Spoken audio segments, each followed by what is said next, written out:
মা মরা মেয়েটি ছোটবেলা থেকেই খালার বাসায় বড় হতে থাকে। সে যখন ক্লাস 8-এ পড়ে, ঠিক সেই সময় একটা ছেলে তার জীবনে আসে।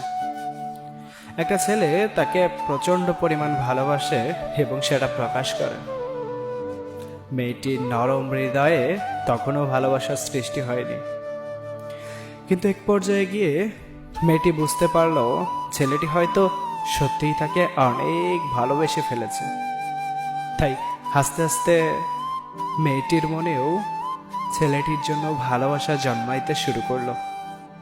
হঠাৎ করে একদিন মেয়েটিও তার ভালোবাসায় সাড়া দিল। মেয়েটি তখন ক্লাস 8-এ পড়ে। শুরু হলো তাদের ভালোবাসা। ছেলেটি মধ্যবিত্ত পরিবারের সন্তান ছিল। মেয়েটিও কোনো সম্ভ্রান্ত পরিবারের মেয়েও ছিল না।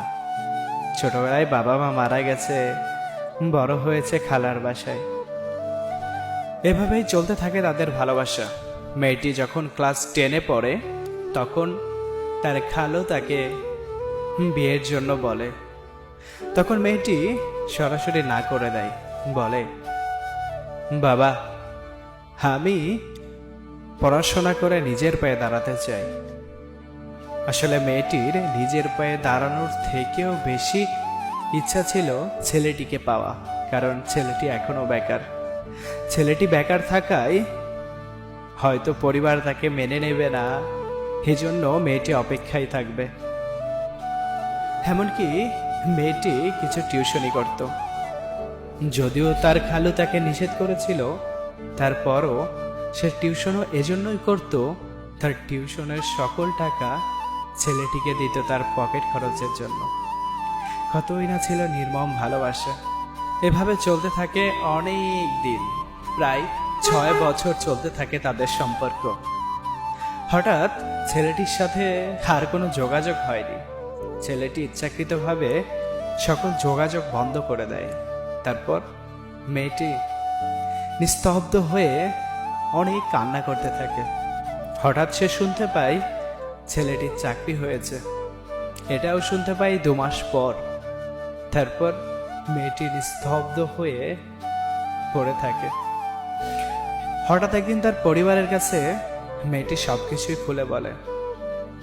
তার খালু তাকে অনেক বকাঝকা করলেও তার পরিস্থিতি দেখে, তার অবস্থা দেখে সে ছেলেটির বাসায় যায়। বাসায় গিয়ে প্রস্তাব দেয়। যখনই মেয়েটির বিয়ের জন্য তার খালু ছেলেটির বাসায় গিয়ে প্রস্তাব দেয়, তখন তার সপরিবার সেই প্রস্তাব প্রত্যাখ্যান করে তার বাবাকে, মানে তার খালুকে অনেক অপমান, লাঞ্ছিত করে।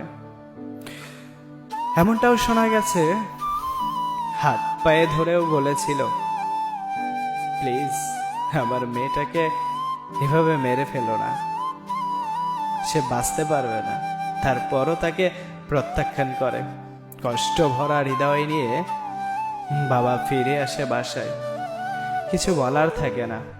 সকল কথা শুনে মেয়েটি নিস্তব্ধ হয়ে যায়। নিজেকে অনেক অপরাধী মনে হয়।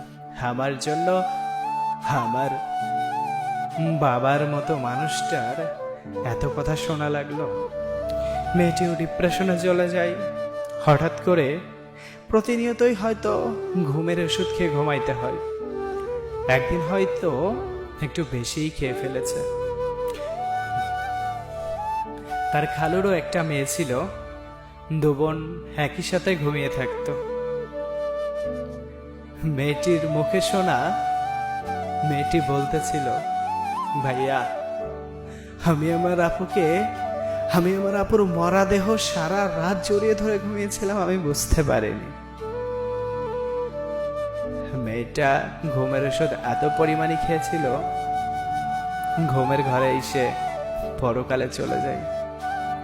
শেষ হয়ে যায় একটা মানুষের স্মৃতি, শেষ হয়ে যায় একটা জীবন। মায়া, অনুভূতি, এসবের জন্য একটা জীবন শেষ হয়ে গেল। হায়রে ভালোবাসা, হায়রে ভালোবাসা। সকালে যখন ঘুম থেকে উঠলো, মেয়েটি নড়াচড়া কেমন যেন নিথর দেহ পড়ে আছে, চিৎকার করতে থাকলো। বাবা এসে মেয়েকে ধরে এমন ভাবে চিৎকার করে কান্না করতে থাকলো আর বলল, তোর বোন আর নেই রে মাইশা, তোর বোন আর নেই, তোর বোন আর নেই।